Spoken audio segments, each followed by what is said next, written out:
Hello dears, welcome back to Haniya's creations. ഇന്ന് ഞാൻ വന്നിരിക്കുന്നത് സേമിയ കൊണ്ടുള്ള വളരെ ടേസ്റ്റിയും വളരെ വ്യത്യസ്തവുമായിട്ടുള്ള ഒരു റെസിപ്പിയുമായിട്ടാണ്. അപ്പോൾ എല്ലാവരും കണ്ടു നോക്കുക. നിങ്ങൾക്ക് ഈ വീഡിയോ ഇഷ്ടമായാൽ ലൈക്ക് ചെയ്യുക, ഷെയർ ചെയ്യുക, സബ്സ്ക്രൈബ് ചെയ്യുക. നമുക്ക് ആദ്യം സേമിയ ഒന്ന് വറുത്തെടുക്കണം. അതിനായിട്ട് ഒരു പാനിലേക്ക് ഒരല്പം നെയ്യ് ചേർത്തതിന് ശേഷം നമുക്ക് ഞാൻ എടുത്തിരിക്കുന്ന 1 കപ്പ് സേമിയയാണ്. അതിലേക്ക് ഇട്ട് ഒന്ന് നല്ലപോലെ വറുത്തെടുക്കണം.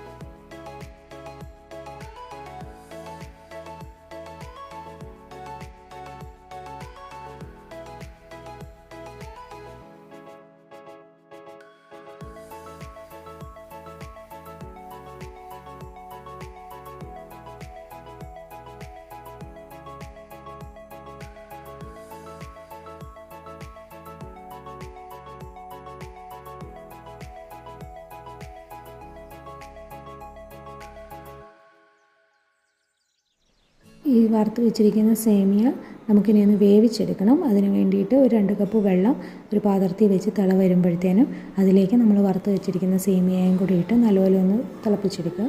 ജസ്റ്റ് ഒന്ന് തിളപ്പിച്ചെടുത്താൽ മതി, ഓവർ കുക്കായി പോകേണ്ട കാര്യമില്ല. തിളപ്പിച്ചെടുത്തതിന് ശേഷം ഒരു അരിപ്പയിലോട്ട് അരിച്ചെടുക്കണം. നമുക്കിതിലേക്ക് ഒരല്പം ഏലക്ക ചേർക്കേണ്ടതുണ്ട്. അതുകൊണ്ട് അത് നമ്മൾ ഒറ്റയ്ക്കിട്ട് പൊടിച്ച് കഴിഞ്ഞാൽ മിക്സിയിൽ പെട്ടെന്ന് മിക്സായി വരത്തില്ല. അതുകൊണ്ട് ഒരല്പം പഞ്ചസാരയിലോട്ട് ഇട്ട് പൊടിച്ചെടുക്കുകയാണെങ്കിൽ പെട്ടെന്ന് തന്നെ നമുക്ക് മിക്സായി കിട്ടും.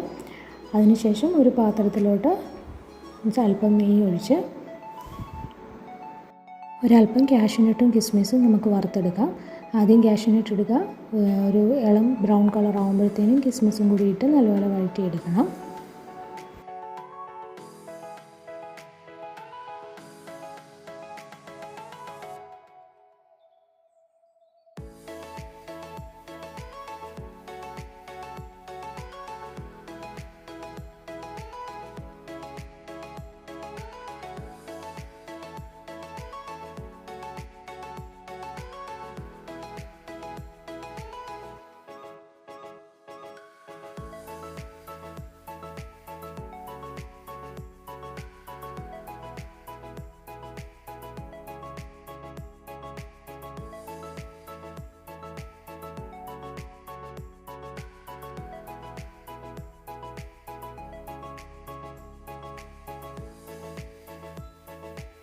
കാഷ്യൂനട്ടും കിസ്മിസും നല്ലപോലെ മൂത്ത് വരുമ്പോഴത്തേനും നമ്മൾ ചെറുതായിട്ട് അരിഞ്ഞ് വെച്ചിരിക്കുന്ന ഒരു ഏത്തപ്പഴം ഒറ്റ കാമതിയാവും. അതും കൂടെ ഒരുപാട് പഴുത്ത് പോയതല്ല, നല്ലൊരു മീഡിയം പഴുപ്പായ ഏത്തക്കയും കൂടെ അരിഞ്ഞ് ചേർത്ത് നല്ലപോലെ വഴറ്റിയെടുക്കണം.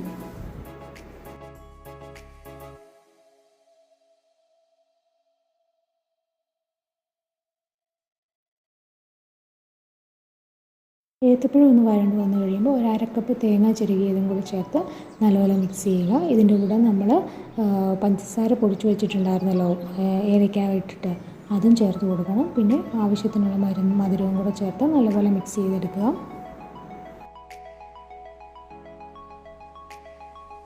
ഏത്തപ്പഴവും പഞ്ചസാരയും തേങ്ങയും എല്ലാം കൂടെ നല്ലപോലെ മിക്സായി കഴിയുമ്പോൾ നമ്മൾ വേവിച്ച് വെച്ചിരിക്കുന്ന സേമിയ ഇട്ട് കൊടുക്കാം.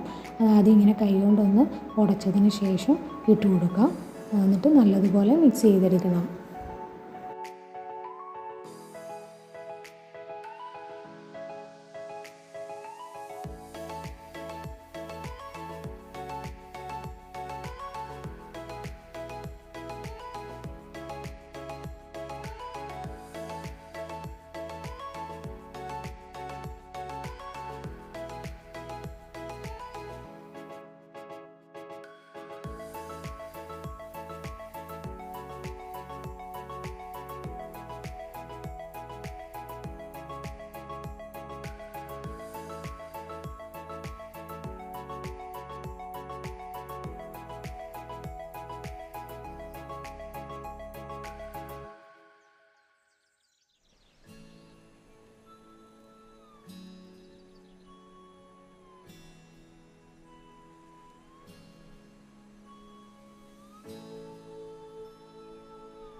നമുക്ക് സേമിയയും പഴവുമുള്ള നമ്മുടെ സ്വാദിഷ്ടമായ റെസിപ്പി ഇവിടെ റെഡി ആയിട്ടുണ്ട്.